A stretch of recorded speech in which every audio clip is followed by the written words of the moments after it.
Assalamualaikum warahmatullahi wabarakatuh.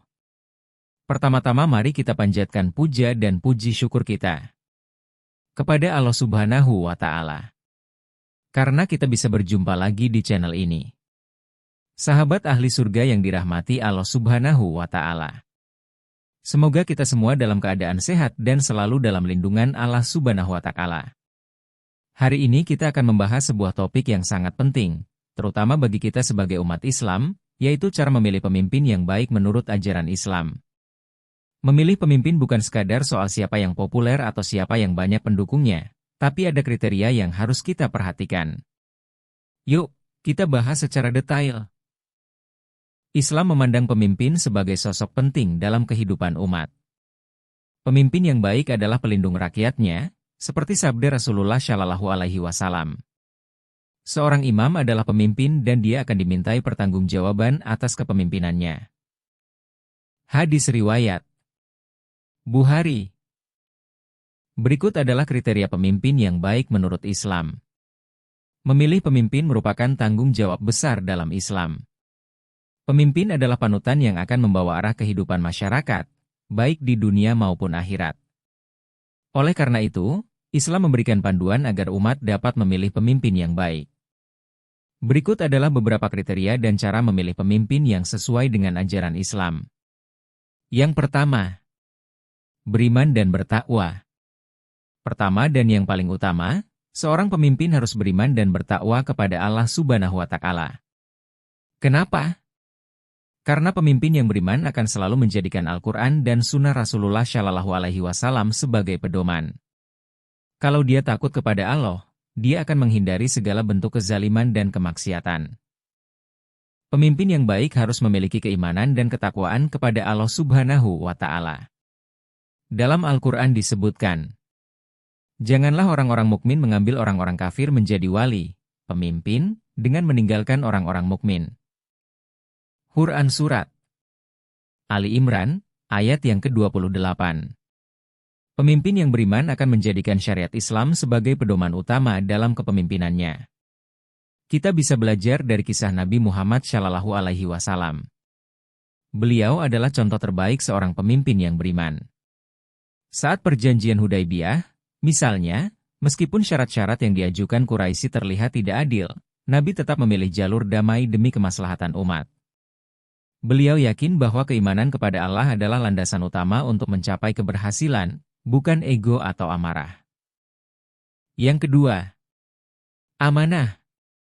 Seorang pemimpin harus memiliki sifat amanah, yaitu dapat dipercaya. Amanah berarti mampu melaksanakan tanggung jawab dengan baik tanpa menyalahgunakan kekuasaan untuk kepentingan pribadi.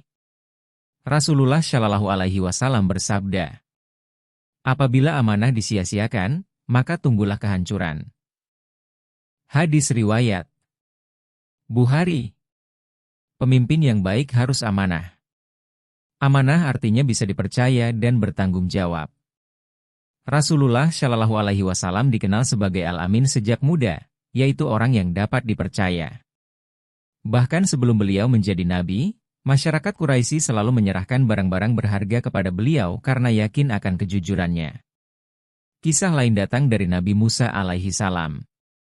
Ketika Nabi Musa membantu dua wanita menggembalakan ternak, sang ayah wanita tersebut mengatakan, sesungguhnya orang yang paling baik yang engkau ambil sebagai pekerja adalah orang yang kuat lagi dapat dipercaya. Quran Surat Al-Qasas 26. Ini menunjukkan betapa pentingnya sifat amanah bagi seorang pemimpin. Yang ketiga, adil dalam memimpin.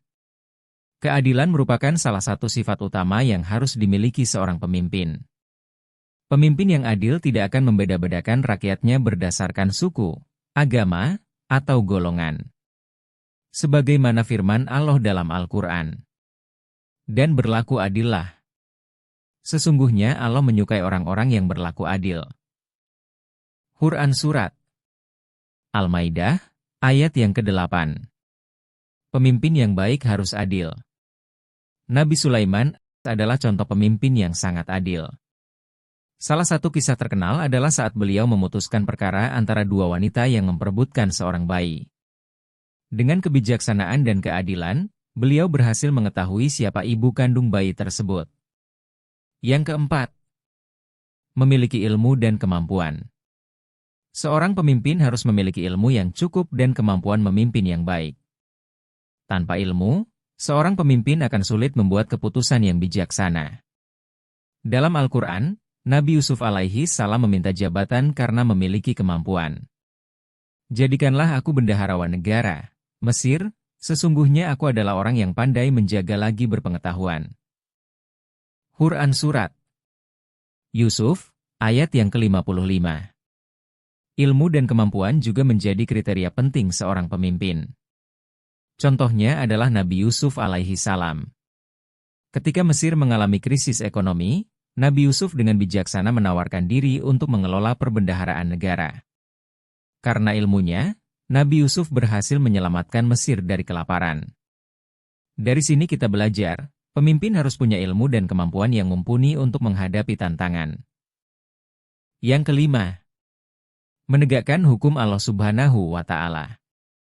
Pemimpin yang baik harus menjadikan hukum Allah sebagai pedoman dalam mengambil keputusan dan kebijakan. Ia harus memastikan hukum-hukum syariat ditegakkan, sehingga tercipta masyarakat yang diridhai Allah Subhanahu wa Ta'ala. Nabi Muhammad SAW adalah contoh pemimpin yang selalu menjadikan hukum Allah sebagai pedoman.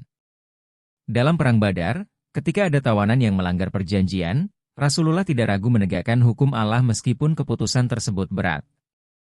Ini menunjukkan bahwa hukum Allah adalah panduan utama bagi seorang pemimpin dalam mengambil keputusan. Yang keenam, berkonsultasi dengan rakyat. Dalam Islam, pemimpin dianjurkan untuk bermusyawarah dengan rakyat sebelum mengambil keputusan penting. Sebagaimana firman Allah Subhanahu wa Ta'ala dalam Al-Quran. Dan bermusyawarahlah dengan mereka dalam urusan itu. Quran Surat Ali Imran, ayat yang ke-159. Yang ketujuh, berjiwa melayani, bukan dilayani. Pemimpin dalam Islam adalah pelayan rakyat, bukan penguasa yang menindas. Rasulullah Shallallahu Alaihi Wasallam bersabda, pemimpin suatu kaum adalah pelayan mereka.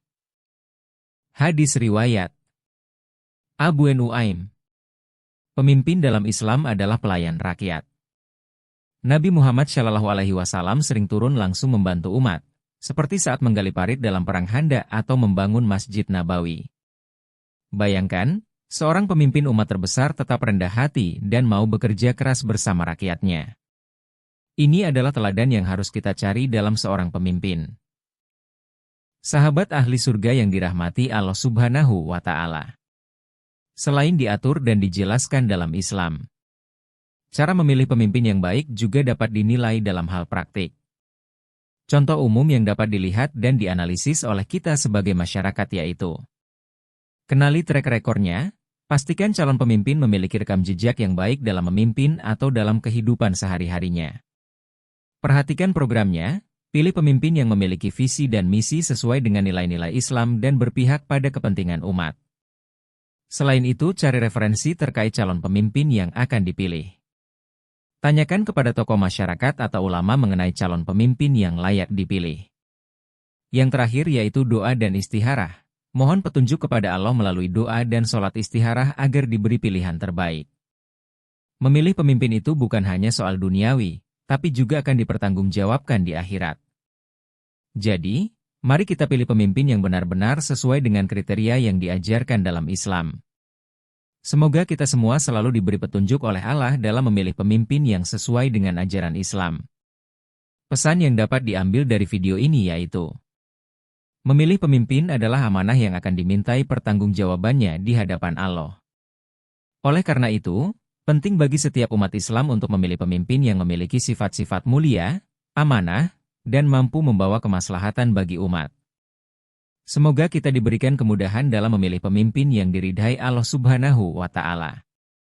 Terima kasih sudah menonton. Harapan dan doa saya, semoga saudaraku semuanya yang nonton video ini selalu diberikan kesehatan, diampuni segala dosa-dosanya, dilancarkan hidupnya, dilapangkan rezekinya dan dipanjangkan umurnya. Semoga pembahasan ini bermanfaat buat kita semua. Jangan lupa like, share, dan subscribe ya, supaya lebih banyak orang yang mendapatkan manfaat dari video ini. Terima kasih sudah menonton. Sampai jumpa di video berikutnya. Wassalamualaikum warahmatullahi wabarakatuh.